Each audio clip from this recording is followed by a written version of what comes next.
Welcome back. This is Daybreak. Thanks for staying with us. Njeri Maina is the woman MP, Kirinyaga County. Dismas Moko and Javas Bigambo commentators politically.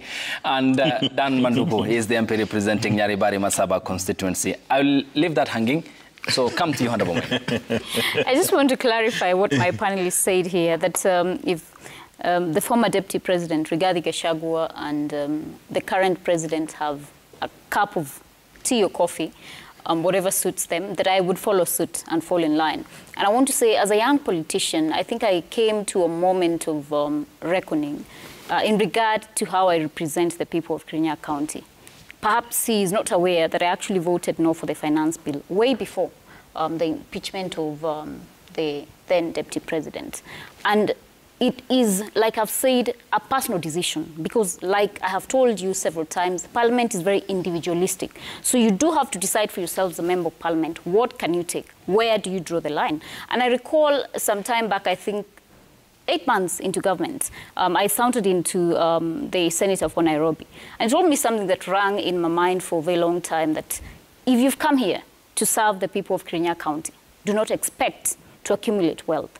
But if you have come here to accumulate wealth, then do not speak even when your people suffer.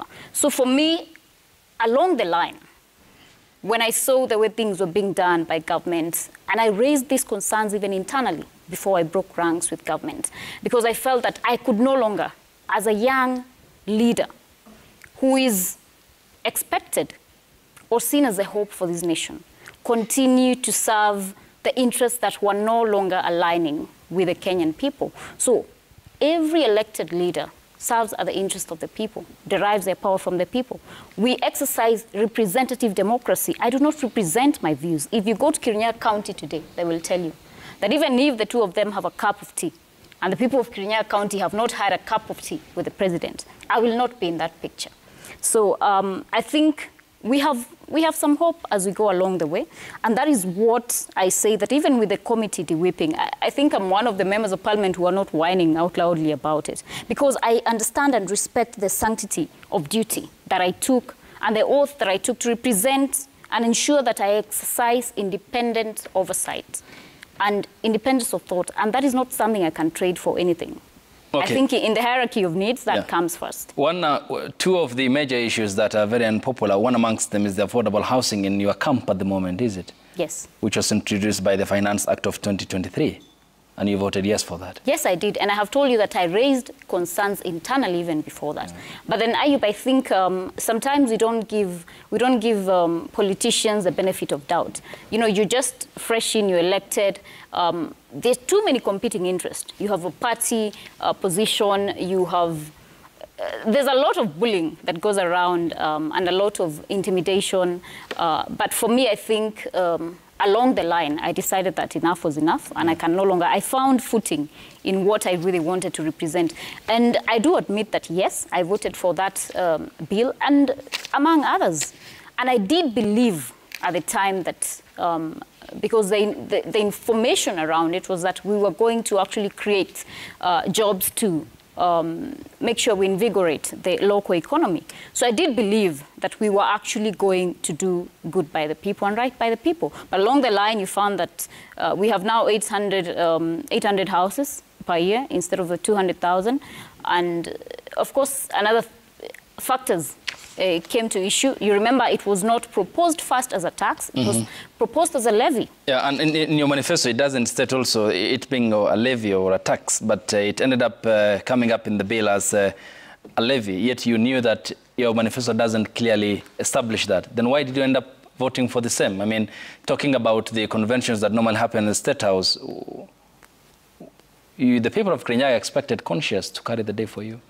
I had not, at the time, and I speak in regard to that particular time, I think we all didn't grasp the veracity of the implementation and how it was going to be done, because, like you've said, it was not involved, or rather detailed in the manifesto. I don't think manifestos are that detailed in regard to we are going to do this, and this is how we are actually going to do it in terms of even passing the laws on the floor of Parliament.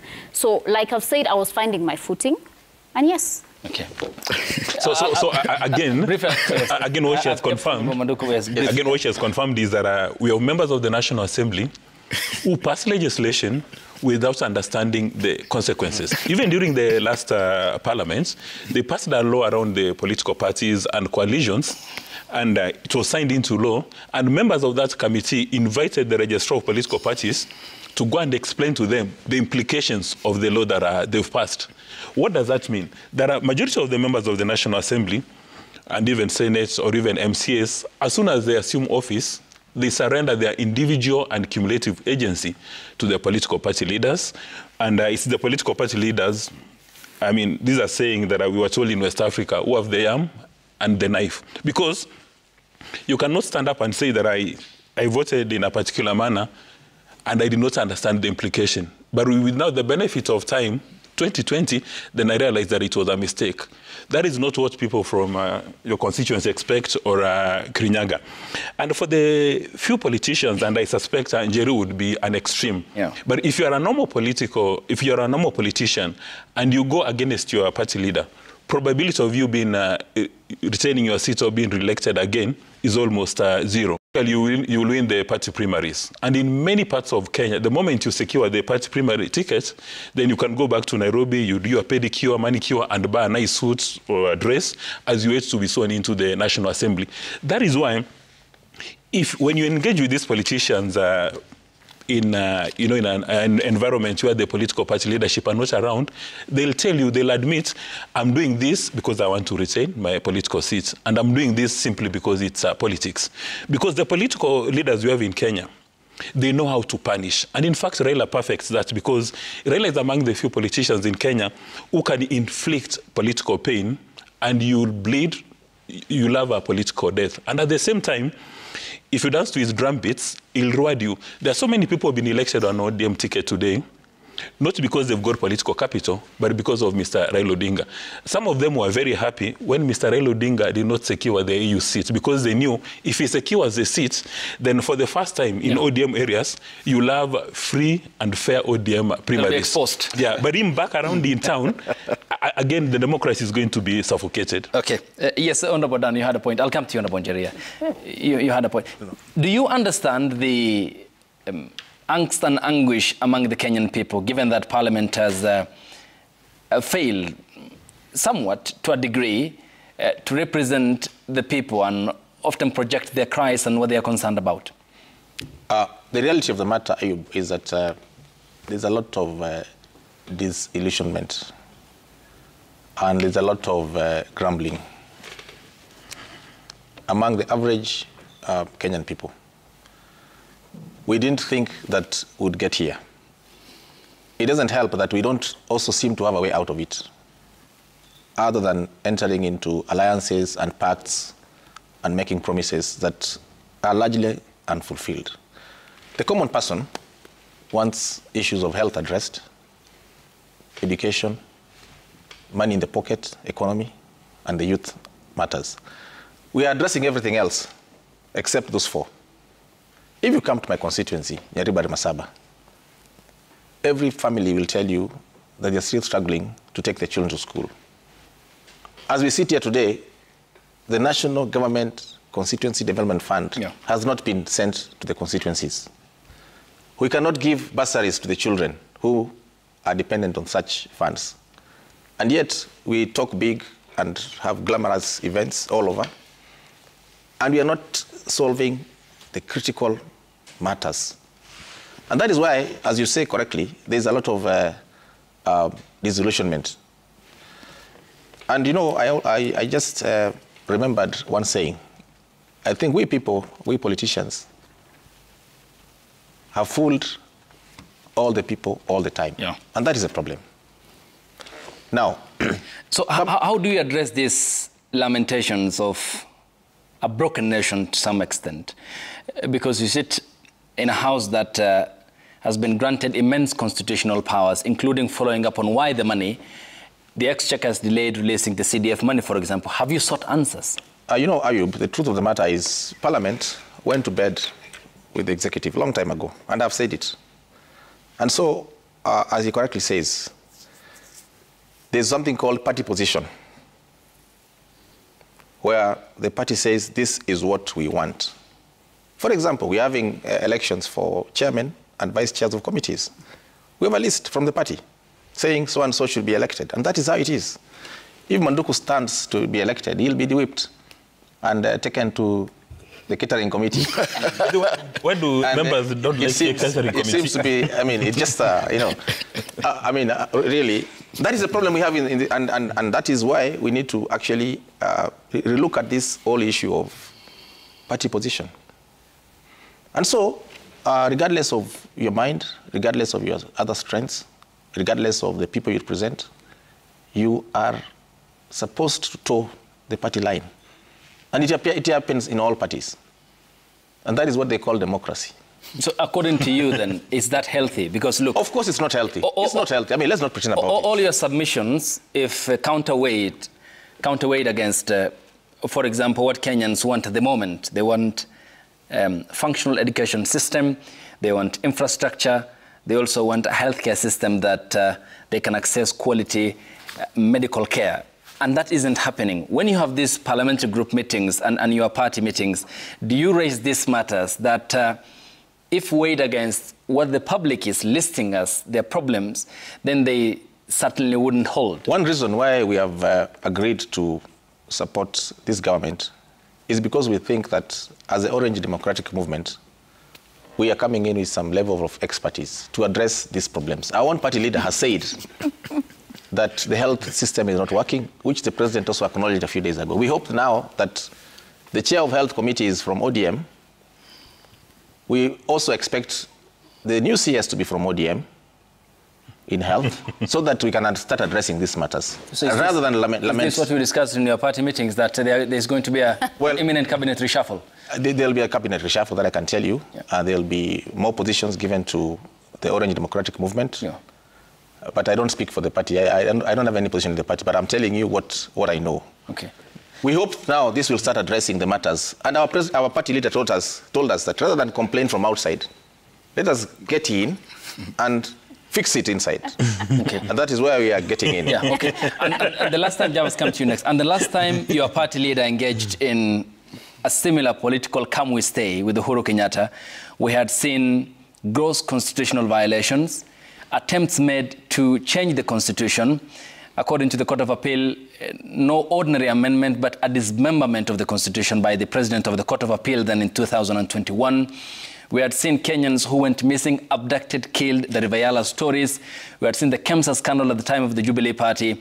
If this is the record to go by, what then will be the output from this current arrangement that your party leader hasn't achieved with Uhuru and he will achieve with Ayub, I did not sit in the 12th Parliament, but as an ordinary citizen, what I can tell you is that that handshake, to a large extent, created a political, an atmosphere of political stability.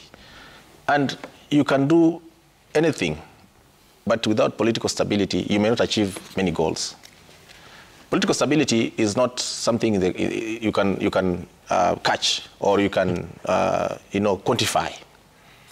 But the fact is, since Raila Odinga and William Ruto started talking, you don't hear any more drums of war. Have you heard?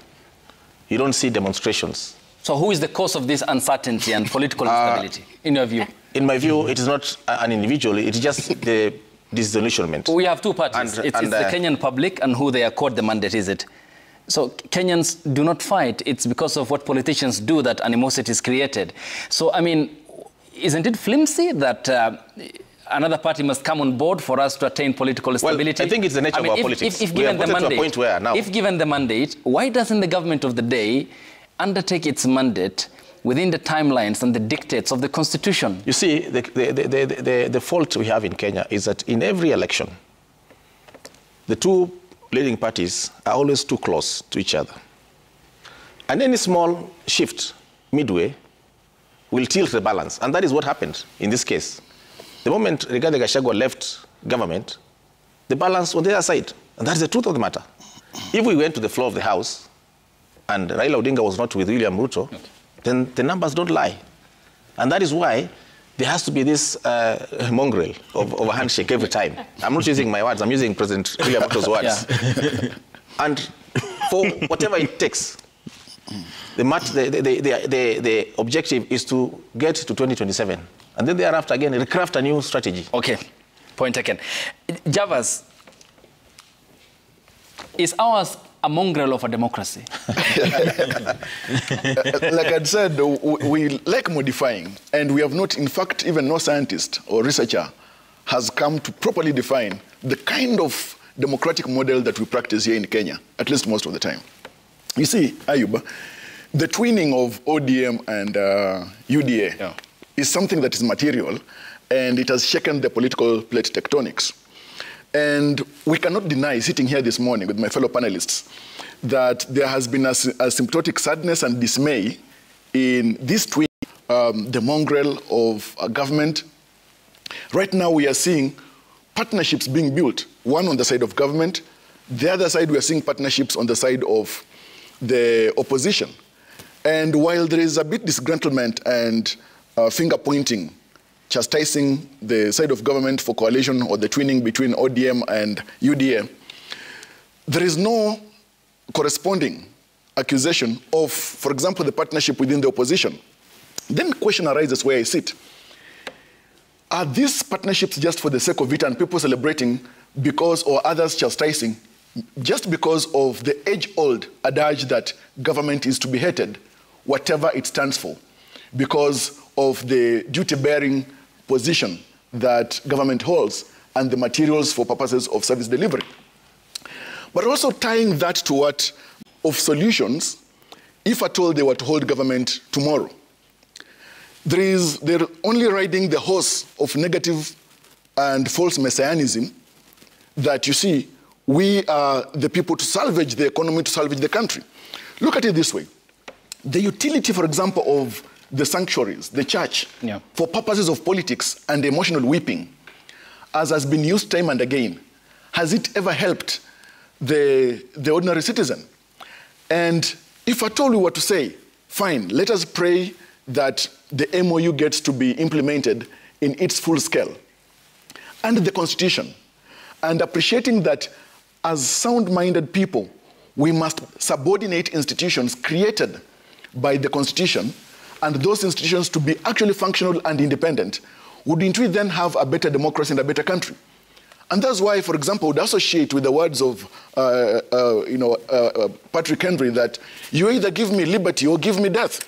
The liberty to speak the truth to power, liberty to call out leaders for what they are failing, and even as my relative Mokua has said, and Mheshimiwa even Manduku Daktari himself, a very sound leader, that Parliament has gone to bed with the opposition, or rather with the government, with the executive. Okay. For me, my biggest worry is not just that Parliament has gone to bed with the executive, but that to what extent will Parliament, in its wholesome nature, try to restrain himself from parliamentary despotism, given now the numbers that, for example, government side has now? Is it possible that these numbers that government has now can be used for the betterment of the lives of the people through service delivery, through respect of institutions, and having the people appreciate that when leaders have social contract during the campaigns and the election, sanctioned through the ballot, that they get to deliver on those contracts that have been signed by the people. Okay, Honorable Njeri. I'm just sat next to my co-panelist here, and every time he has to... I think it's unfair to try to disparage Parliament as a whole, and even in particular, individual members of Parliament. I must admit that I am not a prophetess. Matter of fact, I've never been one. And perhaps maybe there's one who has a name similar to mine. But Ayub, how would I have known that we would not be constructing 200,000 houses and instead 800? You wouldn't also have known. How would I have known that down the line the High Court would find it unconstitutional to have the housing fund as a levy? So I think these are things that happen along the line, and we must appreciate when members of Parliament are trying to find some sort of decorum between representing the people and furthering their agenda, and also ensuring that they balance the interests that Manduku has said, party positions. They've already been given instructions on who to vote for several chair positions. He has told you also that if he goes against that, he will be de-whipped from his committee. And also, let me just, this notion that we didn't have the numbers in Parliament. I mean, we've passed many bills in Parliament. So perhaps on that point, I would disagree that it is not a fact now that we have numbers on the floor of Parliament that the government side did not enjoy. It is just political realignments that are happening right now. And when we say that now that Raila Odinga has, quote unquote, I don't know whether it's him that has joined government, but I see he said it is government that has joined him. So we don't know whether the opposition is in government or government is in opposition. And for me, this is just a political arrangement to cater for the political class. We will not see any changes pertaining, addressing matters concerning Kenyans. Because if we were to have seen those changes, then we would have seen them in the last regime, where Raila Odinga also had a very popular handshake with the then president, Uhuru Kenyatta. So I think Kenyans must also ask and demand for accountability from their respective members of parliament, so that everyone ensures that indeed we deliver to the Kenyan people. Yeah, and would the Kenyan people, in your view, then have benefited from service delivery from the government, which is their right, had Rigathi Gachagua been the deputy president? I don't think so, and that's why I'm saying this is about political realignments and arrangements, because him being there does not mean that there's service delivery to the Kenyan people. And the issue between the former deputy president and the president at the time, you know, I think he's spoken about it oftentimes and said that he raised several concerns in cabinet meetings, and he was now seen as an anti-government persona within government. So he was trying to say, well, and he's on record saying that he had reservations about the housing levy. He had reservations about the finance bill. And he was seen as someone who's sabotaging government from within, and even the political circles. A lot of people have said that he was not seen, he was speaking for the Kenyans, and he was in government, and he was supposed to be speaking for the government. No, so no, what Raila Odinga... Hang on. He wasn't. He spoke for the government at the time. On several Sunday church services, he campaigned, marketed, was the front salesman, poster child boy of the administration of the housing levy and the finance bill. In fact, he said that he and Senator John Medhu linked it to a biblical version that President William Ruto was a messiah at the time, and construction of these houses would have granted him an early entry into paradise, or after he... That is why I've said internally, in the political circles. How do you disagree with the president at the cabinet level? We have no records of that because the cabinet proceedings are confidential and we are not party to that. And then you come out and tell the public that we have to do this and support the same issues that you have opposed. No, I would beg that reasoning behind why then would the government find it, palatable to impeach him at a time when Parliament, or rather the presidency, the executive, was aware that it would cause maybe perhaps a dent into the numbers of that Kenya Kwanza enjoyed on the floor of Parliament. So when he made those remarks and those reservations internally, that is why it boiled down to having an impeachment and government saying that, well, we can no longer have this within, because he was seen as a force that was sabotaging government. So I said that he was indicating his reservations internally, and it was known in the political circles. It's important to call a spade a spade. Mr. Rigathi Gachagua did not resign his role as a DP. He was impeached.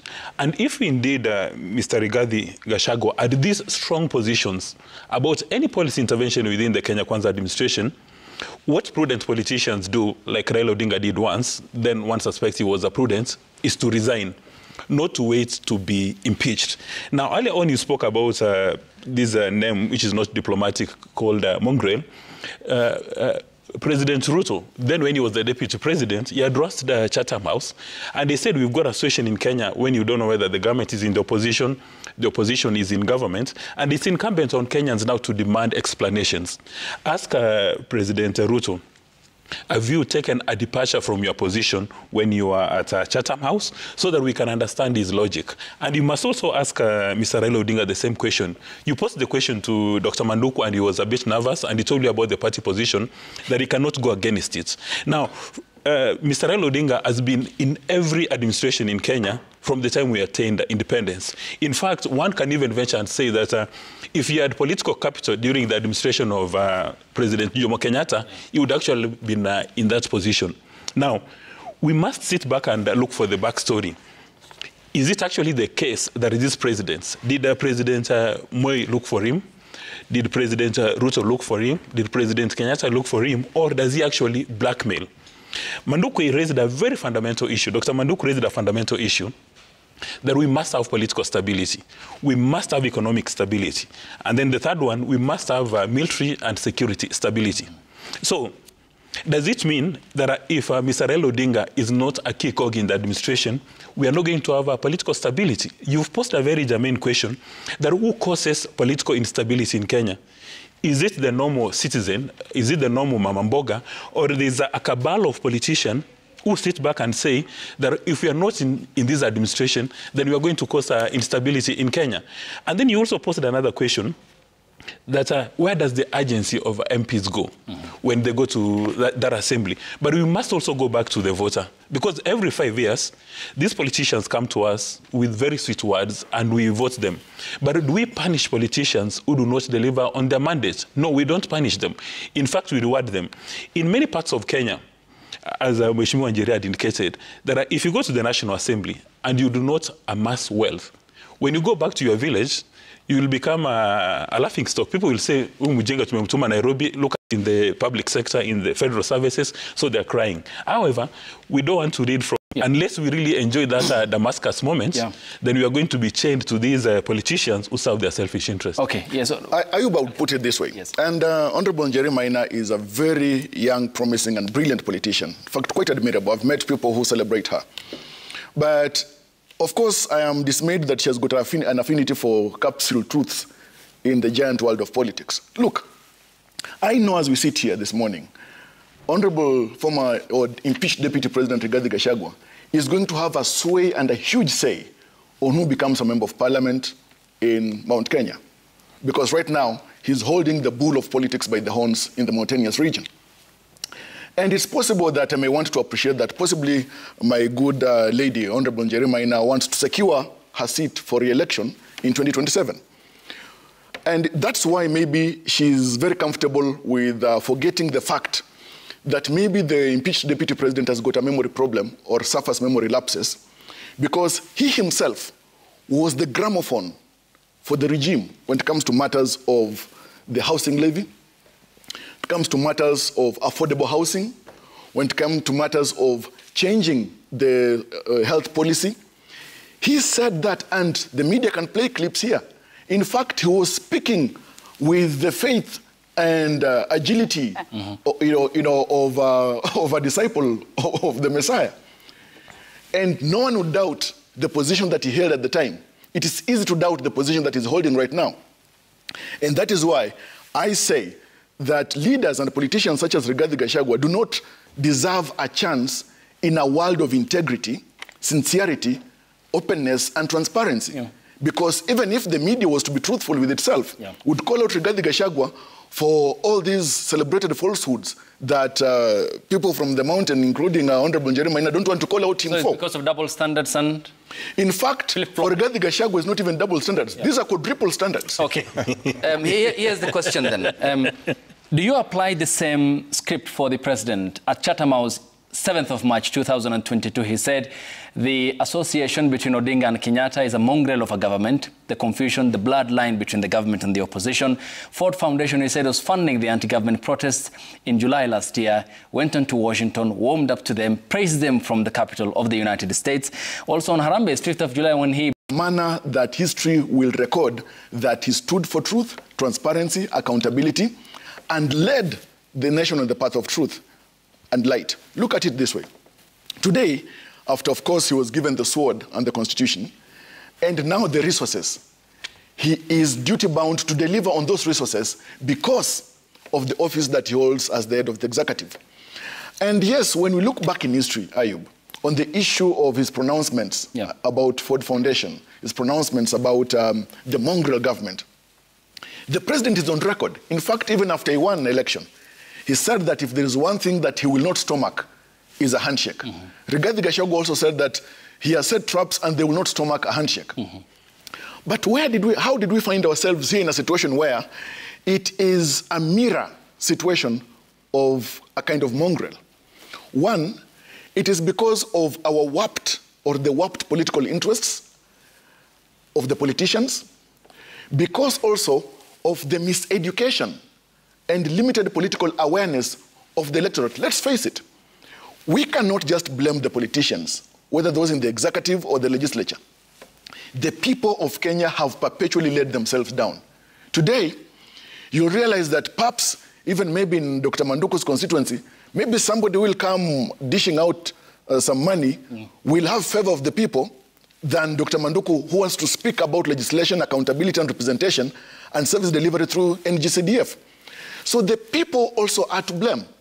Today, I am so much encouraged when the Gen Z say and are encouraging themselves across TikTok, etc., that they need to go get their identification cards and register as voters.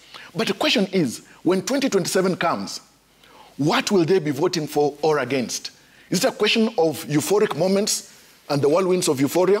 Or do they fully appreciate, for example, the weight of manifestos and the corresponding responsibilities of institutions as provided for by legislation and the Constitution? Yes, Honorable Manduku.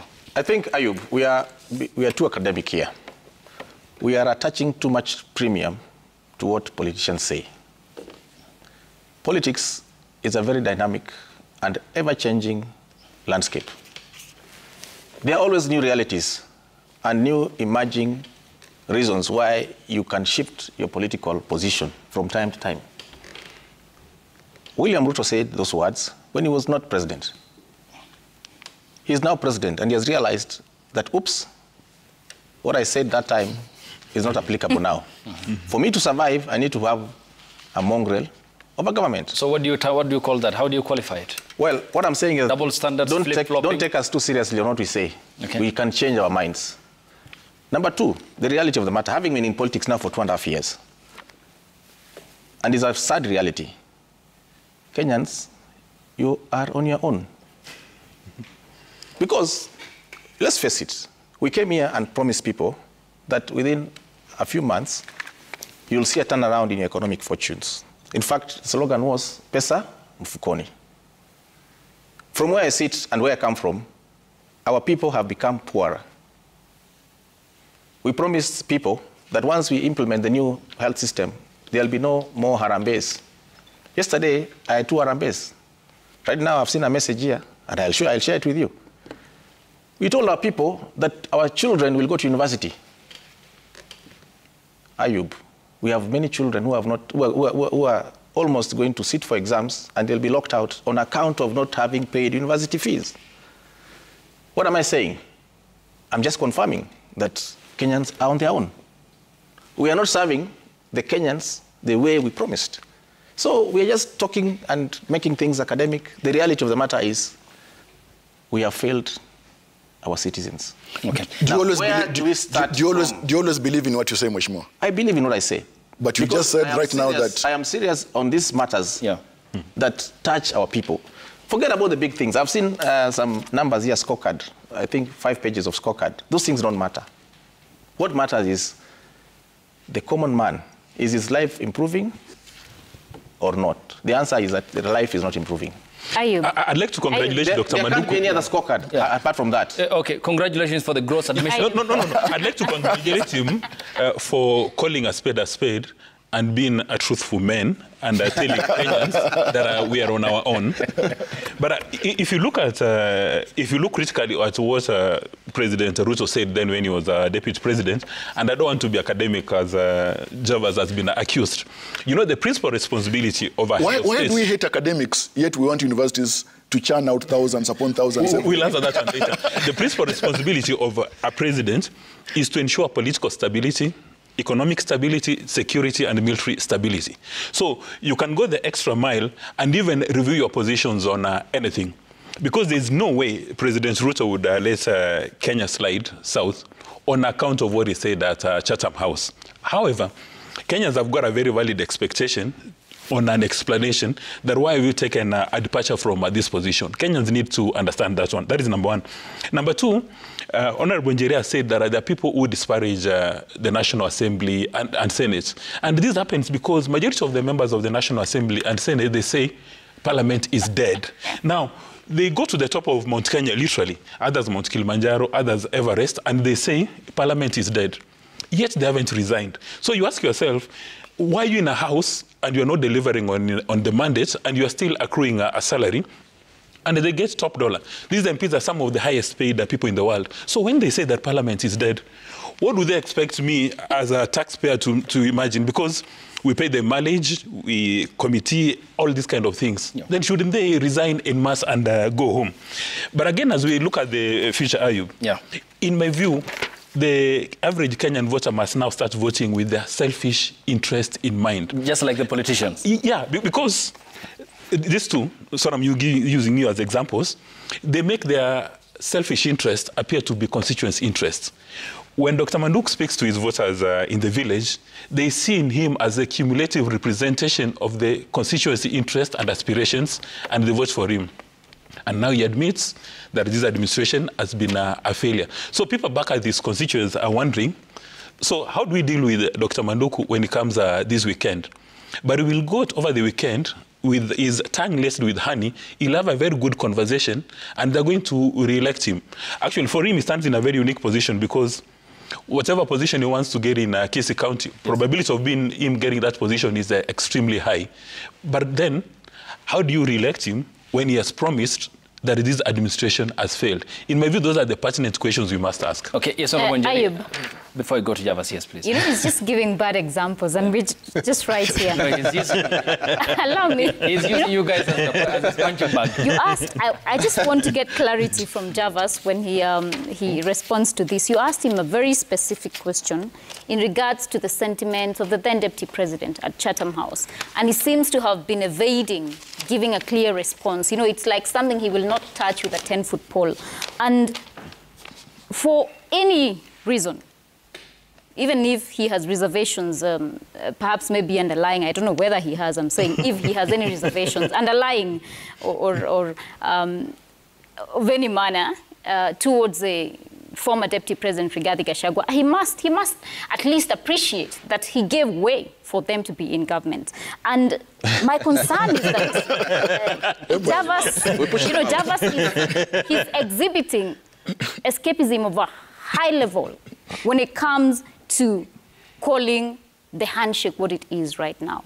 When you ask him whether it is actually going to serve the Kenyan people's interest, when you ask him about what the then Deputy President said about it, is it the same because now he is the president and he has actually gotten into a quote-unquote handshake with Raila Odinga? Another question is that Raila Odinga has been in successive governments.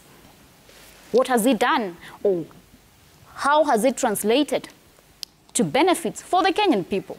If it is not to serve his own political interest and cater for himself as an individual, how has that impacted and shaped the narrative?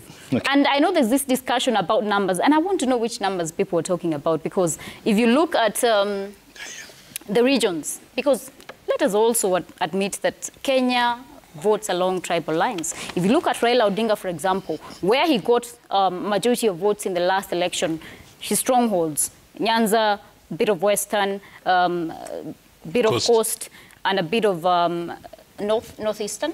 Rift Valley as well? No, Rift Valley, I can tell you for a fact, if you look at the numbers there, in Bomet, I think he got 5,000. He actually got more votes in Mount Kenya region than in that region. So let us be factual about it and say that, of course, there's a narrative that wants to be pushed that Raila Odinga has now moved with his supporters. Some of his supporters in Kisii were very disgruntled about the reality that hit them about the handshake. Okay. You know, Ayub, before I get Javas to you and then we sample the feedback. Okay. Ayub, I would say this. I am for economic diversification, whatever it takes. I am for inclusion or inclusivity, whatever it takes. When you look at the nearly a decade and a half of a constitutional framework that was shaped by the committee of experts, you realize that there was wisdom and reason in having inclusion, matters to do with sharing of resources devolution of resources, etc. And it was reasonable at the time, it remains reasonable even now. The issue of other regions benefiting far much more than other regions is something that all of us must frown upon, and in fact it must shame all our conscience. If at all, it would take Raila Odinga working with President William Ruto to ensure that there is no economic strife in this country, hey, I think it's something that we should welcome. Look, Ayub, every businessman or woman, every teacher waking up in the morning today, even our security officers who are trying to patrol dangerous and distant streets across Haiti, you'll realize that they need security that every businessman and every household deserves today. Whenever we've had, in 2023, in 2024, whenever we've had the issues of demonstrations, whenever any family has lost a loved one because of demonstrations, whenever any family has had concerns about a family member who's been abducted, that is something that, really should shame our conscience as a country.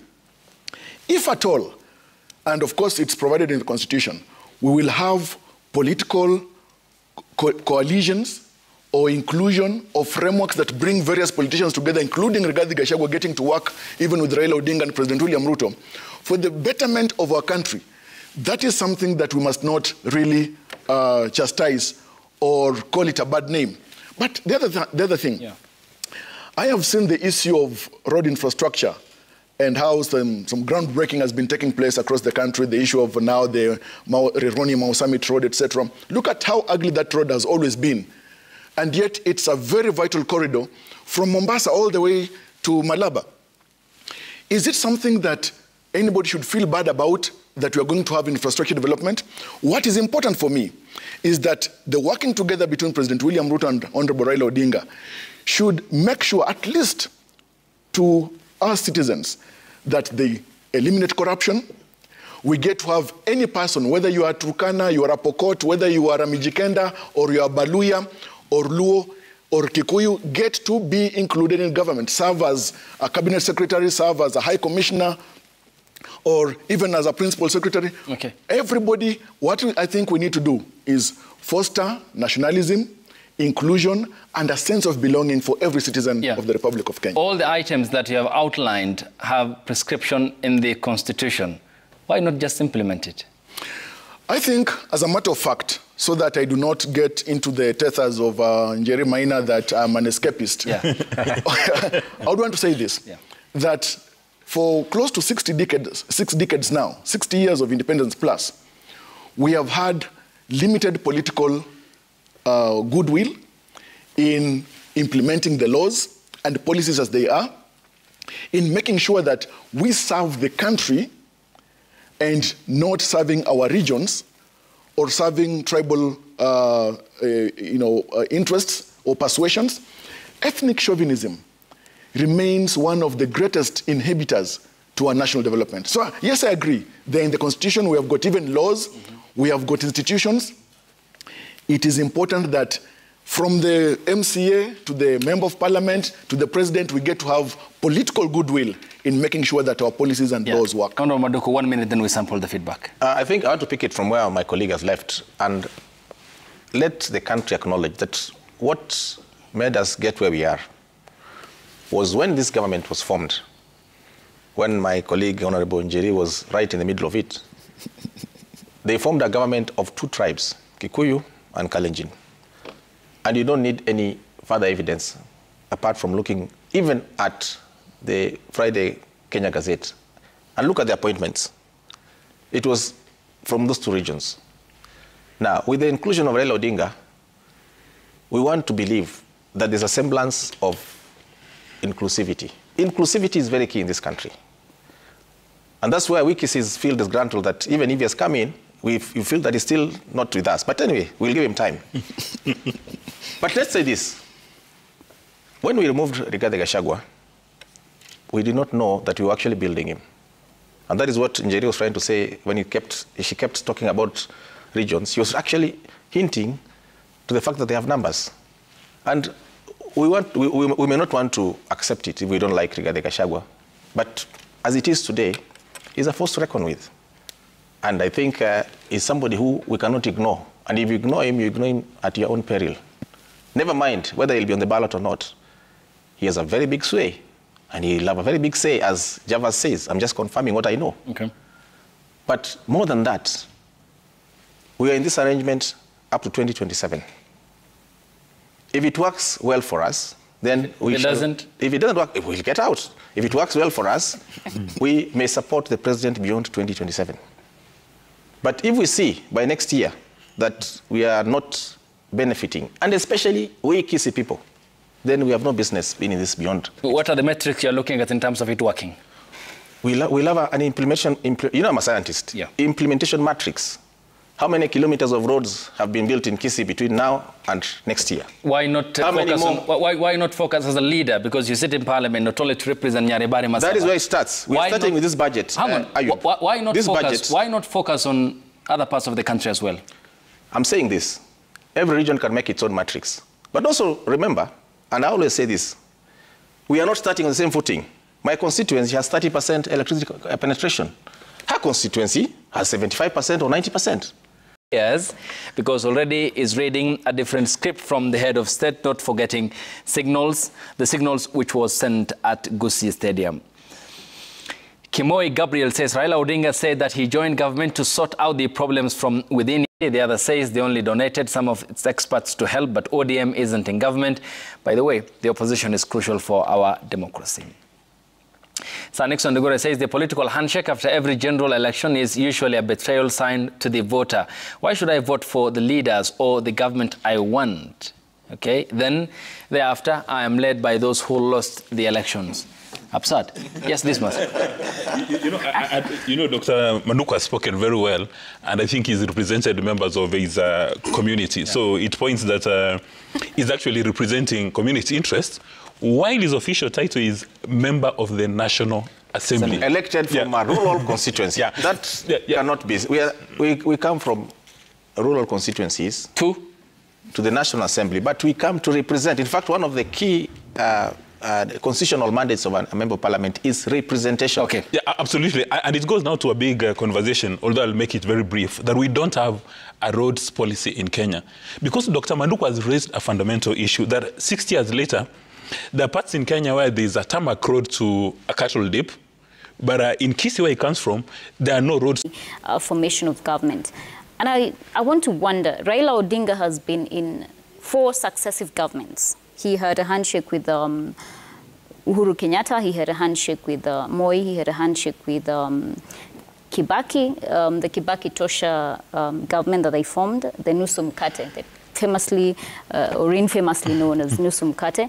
And now he has an understanding and an MOU with President William Samoei Ruto. So I really want to wonder, because at all material times, he has actually been given positions in government. He has been allowed to donate his experts, quote unquote. You know, I see Mbadi is now very aggressively championing government agenda and fiscal policies that we intend to implement. All those times, why has he not fought corruption? He has been part and parcel of government. Why has he not fought for inclusivity? Because I think as a leader who sees the future, I believe in the equality of all Kenyans in terms of distribution of resources. And I remember a time when the now president visited Western just early on into his leadership, and people were uncomfortable about him going to regions that purportedly didn't vote for him en masse, and I was of the opinion that he is a president for all of us. He has to make sure that he implements, because every Kenyan is a taxpayer. Okay. I saw recently a photo trending in the news of a child who was drinking what seemed to be very dirty rainwater from a jug, and I felt very burdened by that. But we must also admit that as leaders, we sometimes fail in executing our mandate. We have the Equalization Fund. We have regions now that have benefited from us of region funding, but if you go to the ground, it does not translate. Okay. So correction. Raila Odinga does not... Yes, let her finish. Yes, please. Yes, Raila Odinga does not hold any position in government today. But I agree, in the spirit of inclusion, you know, the pecking order in government today is William Ruto, number 1, Raila Odinga, number 2. The rest? No, materially, we know that he does not hold any position in government. But we know, yes, as a matter of fact, that he holds serious influence in government, but no position. And because of the spirit of inclusion or inclusivity, we have seen now the donation of experts. We have seen people from a region that was initially excluded from government taking positions in government, including many others. As a matter of fact, Ayub, I think I come from a position that we must have all regions develop equally. Today, if you look at health facilities, in terms of them being equipped, consider Turkana and maybe somewhere in Nambale or Matayos, and then compare it to Kirinyaga, where she comes from, or Kiambu here, you realize that other parts of the country are seen as though they are citizens and children of a lesser God. Look at electricity penetration. And so that's why I agree with Dr. Manduku. Let us make sure that there is equitable distribution of resources, development, inclusion in opportunities, so that even people like Dismas Mokua here can get to serve even maybe as an ambassador of South Sudan, or somewhere maybe where he can help. Why South